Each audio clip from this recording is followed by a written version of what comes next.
ஷைத்தானிர்ரஜீம் பிஸ்மில்லாஹிர் ரஹ்மானிர் ரஹீம். அன்பார்ந்த நேயர்களே, பலஸ்தீன் மீட்பு போர் 988வது நாள். ஈரானுக்கும்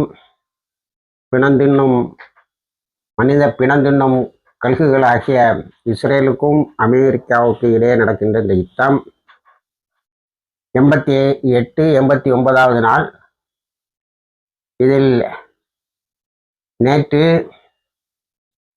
ஈரானை பற்றி அதிகமாக நமது காணொலியில் குறிப்பிடவில்லை. காரணம், ஒரு தாக்குதல் ஈரான் மீது, குறிப்பாக வடக்கு ஈரான் மீது நடந்தது என்றும், அதில் சில எண்ணெய் கிணறுகள் தாக்கப்பட்டது என்று ஒரு தரப்பாரும், இன்னொரு தரப்பார் சில நியூக்ளியர் ஃபெசிலிட்டின்னு சொல்லக்கூடிய அணு உலைகள் இருந்த இடத்தில் தாக்குதல் நடந்தது என்றும் சொன்னார்கள். ஆனால் நடந்தது என்னவென்று சொன்னால், அமெரிக்கா திடுதிப்பம் என ஒரு தாக்குதலை நடத்தியது. அதில் F-35 என்றொரு வகை விமானத்தை பயன்படுத்தி இருக்கிறது. அதே போல MQ-9 என்று ஒரு ரீப்பர் ட்ரோனையும் பயன்படுத்தி இருக்கிறது. இந்த ரெண்டுமே சுட்டு வீழ்த்தப்பட்டு விட்டது ஈரானுடைய வான்வெளி தடையினால். இன்றும் ஒரு F-35 பறந்து பார்த்திருக்கிறது. அதை ஈரான் ஒரு புதிய ஏர் டிஃபென்ஸ், புதிய வான்வெளி தடையை கொண்டு வந்திருக்கிறது. அதை சோதித்து பார்த்திருக்கிறது. அது அந்த F-35 துரத்துற அளவுக்கு சக்தி பெற்றதாக இருந்திருக்கிறது. ஆனால் அதனுடைய வருகையை சூட்டின் மூலம், அதாவது டெம்பரேச்சரை வச்சு புரிந்து கொண்டு அந்த F-35 தப்பி ஓடியது. ஆனால் எஸ்கேப் ஆக முடியல, கீழே விழுந்துச்சு. ஆக ஈரானுடைய புதிய வான்வெளி தடை எப்படி வேலை செய்யும் என்பதை ஈரான் சோதித்து பார்த்து இருக்கிறது. இப்போ இந்த பின்னணியில இன்னொன்று நாம் கவனிக்க வேண்டும். அது என்னவென்று சொன்னால், இப்போ ஹஜ் சீசன், இன்னைக்கு தொழுகை பெருநாள் உலகம் முழுவதும், குறிப்பாக வெஸ்ட் ஏசியன் கண்ட்ரீஸ்ல கொண்டாடப்பட்டு இருக்கிறது. இந்த ஹஜ்ஜாஜிகள் இன்றும் நாளையுமாக அங்கிருந்து தங்களுடைய எல்லா கிரிகைகளையும் முடித்துவிட்டு கிளம்புவார்கள். இந்த நேரத்தில் வான்வெளியை டிஸ்டர்ப் பண்றது, தொந்தரவு பண்றது சரியாக இருக்காது என்பதனால் ஈரான் தன்னுடைய எதிர் தாக்குதலை அழுத்தமாக நடத்தவில்லை, வான்வெளி தடையோடு நிறுத்தி கொண்டது. அதிலேயே 2 F-35 சுட்டு வீழ்த்தி இருக்கிறது, ஒரு MQ-9 ரீப்பர் சுட்டு வீழ்த்தி இருக்கிறது. விலாயத்தி அலி அக்பர் விலாயத்தி என்பவர் இமாம் கொமேனி அவர்களுடைய ஆட்சி காலத்தில் வெளிவிவகாரத்துறை அமைச்சராக இருந்தவர். உலகத்தில் அப்பொழுது மிக பெரிதாக அவருடைய இராஜாங்க நடவடிக்கைகள் புகழப்பட்டன. அவர் நேற்று அறிக்கையில் ஒரு அறிக்கை விட்டு இருக்கிறார்.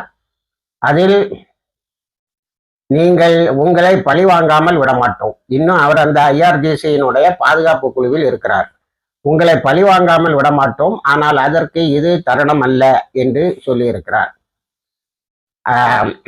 அயாத்துல்லா முஸ்தபா காமினி அவர்கள், அதாவது சுப்ரீம் லீடர், என்ன சொல்லியிருக்கிறார்கள் என்று சொன்னார், கல்ஃப் ஸ்டேட்ல இருக்கக்கூடிய உங்களுடைய தளங்கள் பாதுகாப்பாக இருக்கிறது என்று நினைக்காதீர்கள் என்று சொல்லி இருக்கிறார்கள். பெரும்பாலும் பஹ்ரைனில் உள்ள ஒரு பெரிய அமெரிக்க தளத்தை அவர்கள் மீண்டும் கட்டி எழுப்ப முயற்சி செய்திருக்கிறால் அது தாக்கப்படலாம் என்று எதிர்பார்க்கப்படுகிறது.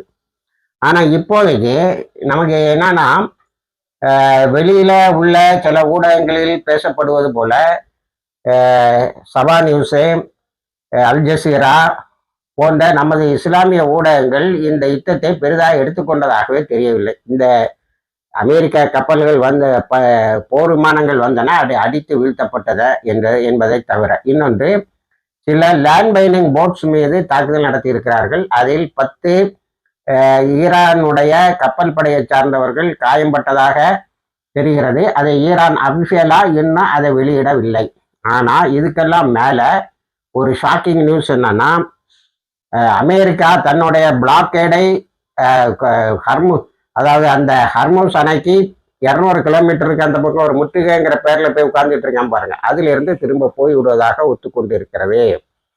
ஈரான் ப்ரீ வார் February 28, 2026க்கு முன்னாடி ஹர்மூஸ் எப்படி இருந்ததோ அது மாதிரி திறந்து விடப்படும், ஆனால் under our control and conditions, எங்களுடைய நிபந்தனைகள், எங்களுடைய கட்டுப்பாடு, இவற்றின் வழியாகத்தான் போக முடியும் என்று. நேற்று 32 கப்பல்களும் இன்று 24 கப்பல்களும் ஹர்மூஸ் அணையை கடந்து இருக்கின்றன. அப்ப நார்மலா இருக்கக்கூடிய எந்த ஆக்டிவிட்டிஸும் எந்த நடவடிக்கையும் பாதிக்கப்பட்டதாக இந்த தாக்குதலில் தெரியவில்லை. அடுத்தது பிளாக்கேடை முடிச்சுக்கிட்டு நான் திரும்ப போயிடுவோம்னு சொல்லியிருக்குது. அடுத்தால ஈரானுக்கு மிகப்பெரிய வெற்றி என்னவென்று சொன்னால், ஈரானிடமிருந்து முடக்கப்பட்ட அமெரிக்காவில் இருக்கின்ற சொத்துக்களில், அதாவது அது 24 பில்லியன் என்று ஒரு கணக்கு, இன்னும் அதிகமாக இருக்கலாம் என்று ஒரு கணக்கும் இருக்கிறது. ஆனால் ஈரானுடைய அதிகாரிகள் என்ன சொல்லி இருக்கிறார்கள் என்று சொன்னால், அதுல 12 பில்லியனை இப்ப வரக்கூடிய எக்ரிமெண்ட், அந்த எக்ரிமெண்டா அவங்க எக்ரிமெண்ட்னு கூட சொல்லல, மெமராண்டம் ஆஃப் அண்டர்ஸ்டாண்டிங். ஏங்க, அதாவது எக்ரிமெண்ட்ல இருந்து கொஞ்சம் குறைந்த லெவலுக்கு கொண்டு வராங்க. புரிந்துணர்வு ஒப்பந்தம் என்றுதான் இதை சொல்வார்கள். ஏன் அப்படி சொல்கிறீர்கள் என்று சொன்னால், அமெரிக்காவை நம்ப முடியாது, எப்ப வேணாலும் தான் சொல்வதை மீறுவான். ஆக 12 பில்லியன் டாலரை உடனேயே அதை விடுவித்தால் மட்டும்தான் நாங்கள் இந்த மெமராண்டம் ஆஃப் அண்டர்ஸ்டாண்டிங் கையெழுத்து போடுவோம். அதுக்கு பிறகு மீதி இருக்கின்ற சுமார் 12 பில்லியன் என்று நம்ம கணக்குக்கு வரும். ஆனா 24 பில்லியன் என்று சில ஊடகங்கள் எழுதுகிறது. 24 பில்லியன் சொத்துக்களையும் அடுத்த 60 நாட்களுக்குள்ளால் அமெரிக்கா ரிலீஸ் பண்ணணும், விடுவிக்க வேண்டும், அல்லது ஈரானுக்கு கொடுத்து விட வேண்டும். ஏன்னா இந்த மெமராண்டம் ஆஃப் அண்டர்ஸ்டாண்டிங் சொல்லக்கூடிய இந்த புரிந்துணர்வு ஒப்பந்தம் 60 நாட்களுக்கு தான். இந்த போர் நிறுத்தமும் இப்பொழுது 60 நாட்களுக்கு தான். இப்போது நடந்த தாக்குதலை அதை போர் நிறுத்தத்தினுடைய மீறல் என்றுதான் சொல்லுகிறார்களே தவிர, நிபந்தனையின் மீறல் என்றுதான் சொல்லுகிறார்களே தவிர, அதை யுத்தம் என்று சொல்லவில்லை. ஆனால் அதே அலி அக்பர் விலாயத்தி ஒரு செய்தியை வெளியிட்டு இருக்கிறார். யார் வேணாலும் நீங்க இதை கொஸ்டின் பண்ணலாம். அமெரிக்கா எங்கள்கிட்ட மண்டிட்டு கொண்டு இருக்குது, பெக்கிங் ஃபார் பீஸ், பிச்சை எடுத்து கொண்டு இருக்கிறது என்று சொல்லி இருக்கிறார். அதே இதையே ஐஆர்ஜிசியினுடைய நேவல் அட்வைசர் அக்பர் செய்தி என்பவர் சொல்லி இருக்கிறார். ஏயா நித்தம் காலில் கொள்றீங்க, ஒரு எக்ரிமெண்ட்டை போட்டு தடுத்து போயிடுவோம். அதுக்கப்புறம் இது இடையில என்ன ஒரு பிஸ்தாடி இருக்கு உங்களுக்கு, இந்த சீசன் எங்களுக்கு முடியட்டு அப்படின்னு சொல்லி அவரும் சொல்லியிருக்காரு. அப்போ ஈரான் தன்னுடைய சொத்துக்களை பெரிய அளவில் அமெரிக்காவிடமிருந்து மீட்கும் இந்த பிளாக்கேடுன்னு சொல்லக்கூடிய முற்றுகை போயிடும். அது முற்றுகை ஒண்ணுமே இல்லை. நான் ஏற்கனவே இந்த காணொலியில தொடுத்து சொல்லிட்டு வரேன். இப்ப பாருங்க, 32, 24, 56 கப்பல்கள் 2 நாள்ல போய் தான் இருக்கு. இப்போ ஈரான் என்ன சொல்லுன்னா, எங்களுக்கு தர வேண்டிய இந்த புரிந்துணர்வு ஒப்பந்தத்தில் இருக்க 12 பில்லியன் விட்டுட்டு பிளாக்கேடை எடுத்துட்டோம்னா நாங்க February 28, 2026 போயிடுவோம். ஹர்முஸை ஓபன் பண்ணி விட்டுருவோம் எல்லாருக்கும். ஏன்னா ஹர்முஸால உலகம் முழுவதும் பட்டினி வரும் எதிர்பார்க்கப்படுகிறது. சில அறிவிப்புகள் நம்ம நாட்டிலையும் பெருசாக பாதிப்புகள் வரும் என்ற செய்தி வந்து கொண்டு இருக்கிறது. இதை நமது டெல்லி நிர்வாகமே அறிவித்திருப்பதாகவும் சொல்கிறார்கள். ஆக இந்த கொடுமையிலிருந்து, இந்த பாதிப்பிலிருந்து உலகத்தை மீட்க வேண்டும் என்று சொன்னால் எல்லோரும் அமெரிக்காவுக்கு அழுத்தம் கொடுக்க வேண்டும். அமெரிக்காவுக்கு அடிமையாக இருந்து கொண்டு இதை வெல்ல முடியாது என்பதுதான். அடுத்தது இந்த அகாட்சியும் காலிபாப் பெகிஸ்கர் இந்த 3 பேரும் கத்தருக்கு போனாங்க. இவன் அங்க பேசிட்டு இருக்கும்போதுதான் இங்க அடிக்க ஆரம்பிக்கிறான். கத்தர் தான் இப்ப மீடியேட்டர். கத்தர் சொல்லுது 12 பில்லியனை கொடுப்பதற்கு, ஈரானுடைய சொத்துக்களில் 12 பில்லியனை கொடுப்பதற்கு ஒத்துக்கொண்டார்கள் என்று சொல்லு.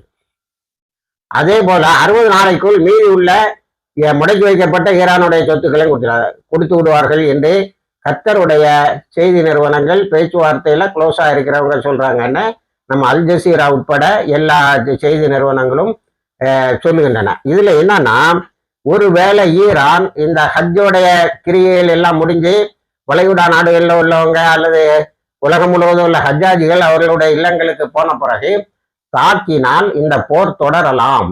ஆனால் அமெரிக்கா பயங்கரமாக மண்டியிடுவதால் இது ஒப்பந்தத்தில் தான் முடியும் என்று சொல்லுகிறார்கள். அதே நேரத்தில் ஈரான்ல எல்லா ஃப்ளைட்டு 20 ஏர்போர்ட் தளங்கள் மீண்டும் இயங்க தொடங்கிவிட்டன. இன்டர்னல் ஃப்ளைட்ஸ், இன்டர்நேஷனல் ஃப்ளைட்டும் போயிட்டு வந்துட்டு தான் இருக்கு.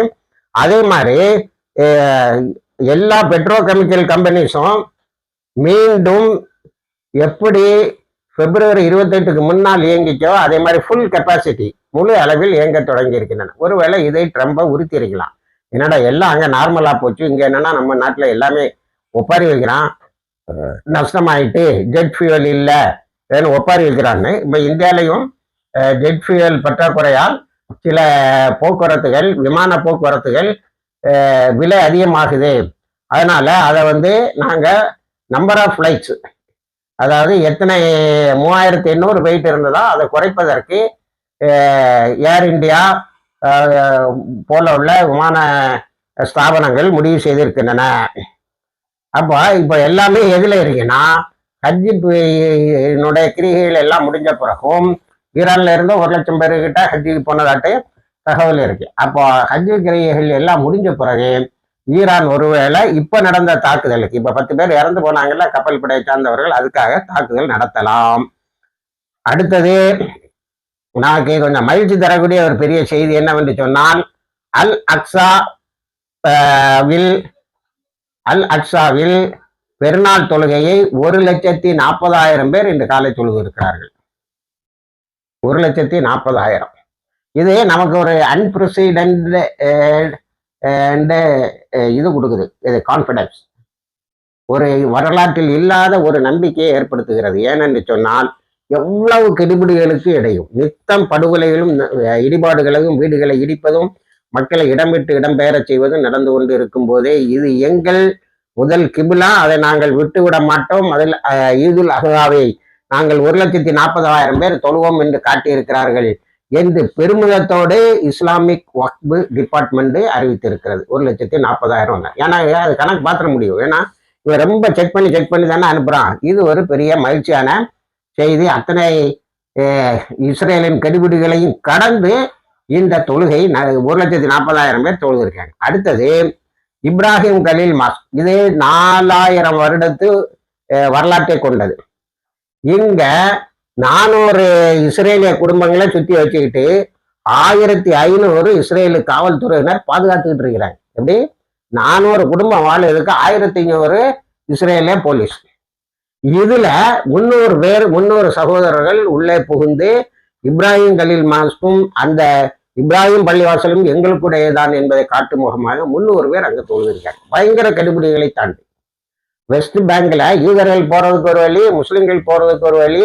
முஸ்லிம்கள் 4 மணி முதல் 5 மணி நேரம் வரைக்கும் செக் போஸ்ட்ல காத்திருக்கணுங்கிற நிலையும் தாண்டி ஒரு 300 பேர் தொழுதிருக்காங்க. அப்போ அல் அக்ஸாவையும் இப்ராஹிம் பள்ளிவாசலையும் எங்களுக்கு சொந்தமானது என்பதை நிலைநிறுத்தி விட்டார்கள் அந்த மக்கள். இந்த வில் பவர் இருக்கு பாருங்க. ஆங்கிலத்தில் சொல்லுவாங்க, where there is a will there is a வேன்னு. உங்களுக்கு மனதில் உறுதி இருந்தால் வழியும் இருக்கும் என்று அந்த வழி பிறந்திருக்கிறது. அந்த அளவுக்கு கலீல் மாஸ்கிலையும் தொழுது இருக்கிறார்கள். அடுத்து காசால இடிபாடுகளுக்கு இடையே இது நேற்று ஹமாஸோட ஒரு முக்கியமான கமாண்டரோட சேர்த்து ஷஹீதாக இருக்கிறாங்க சென்ட்ரல் காசா சிட்டியில. அந்த அளவுக்கு தாக்குதல் நடத்தியிருக்காங்க. இதுக்கிடையே அந்த மக்களும் இத எல்லா பள்ளிவாசல் இருந்த இடங்களையும் இடிச்சுட்டான். அந்த இடிபாடுகளில் நின்று தொழுது இருக்கிறார்கள். அதுல இஸ்ரேலுடைய சிறைகளில் 364 குழந்தைகளும் 400 பெண்களும் இது தொழுகையை நடத்தி இருக்கிறார்கள். அதாவது அவங்களுடைய அந்த வில் பவர், அல்லாவோட அவங்க காட்டக்கூடிய அந்த நெருக்கம், இதெல்லாம் மிகப்பெரிய ஆச்சரியத்தை நமக்கு ஏற்படுத்துகிறது. அடுத்தது லெபனான் ஃப்ரண்ட்டுக்கு வந்தா லெபனான் வச்சு வாங்குது. இது இப்போ இஸ்ரேல் இராணுவத்துக்குள்ளால இருந்த ஃப்ரஸ்ட்ரேஷன், விரக்தி, குழப்பம் எல்லாம் இஸ்ரேலிய மக்களிடம் வந்து விட்டது. சுருக்கமாக அப்படிதான் சொல்லணும். மக்களிடம் வந்து விட்டது. ஏன்டா இந்த சண்டை, இவ்வளவு பேர் சாவுறான் அப்படின்னு. ஆனா இஸ்ரேலி என்ன செய்யுது, வேற வழி இல்லை, நான் அப்பாயிகளை தான் கொலை செய்தாங்கன்னா அப்பாயிகளை தேடி பிடிச்சி கொலை செய்ததுல 31 பேர் ஷஹீதாக இருக்கிறார்கள், 40 பேர் காயம்பட்டு இருக்கிறார்கள். ஆனா ஹிஸ்புல்லா என்ன செய்யுதுன்னா, இட்டாலி ரிவரெல்லாம் கடந்து வந்து கலீலியையும் கடந்து வந்து சண்டை போட்டுக்கிட்டு இருக்கான். இப்ப இஸ்ரேல நிலத்துக்குள்ளால அதிகமான சண்டை நடக்கிறது. அங்க லெபனான்ல அங்கங்க 5 கிலோமீட்டர்ல ஒவ்வொரு இது வச்சிருந்தா பாருங்க, அடிச்சு துரத்தி எல்லாமே 2 கிலோமீட்டர் லெவலுக்கு கொண்டு வந்துட்டாங்க.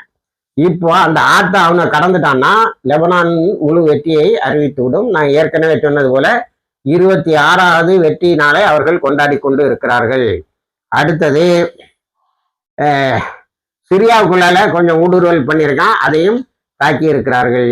இப்படி ஒரு யுத்தம் வருவது போல வந்து ஈரானுக்கும் அமெரிக்காவுக்கும் நிற்பது போல நின்று இருக்கிறது. இதுல என்னன்னா, ட்ரம்ப் ஒரு இந்த புரிந்துணர்வு ஒப்பந்தத்துல ஒரு சரத்தை கேட்கிறான், இது இஸ்ரேலை கட்டுப்படுத்தாதுன்னு. ஈரான் சொல்லுது இஸ்ரேலையும் கட்டுப்படுத்தும், எல்லா ஃப்ரான்ட்லயும் யுத்தம் நடக்கணும், அப்ப யுத்தம் நிறுத்தப்படணும், அப்பதான் நாங்க உங்களை அடிக்கிறத நிறுத்துவோம் சொல்லி இருக்கிறது. ஹர்முஸ் அணையை இப்போ எனக்கு தெரிஞ்ச போதுமான அளவுக்கு அழுத்தம் ட்ரம்புக்கு வந்திருக்கு.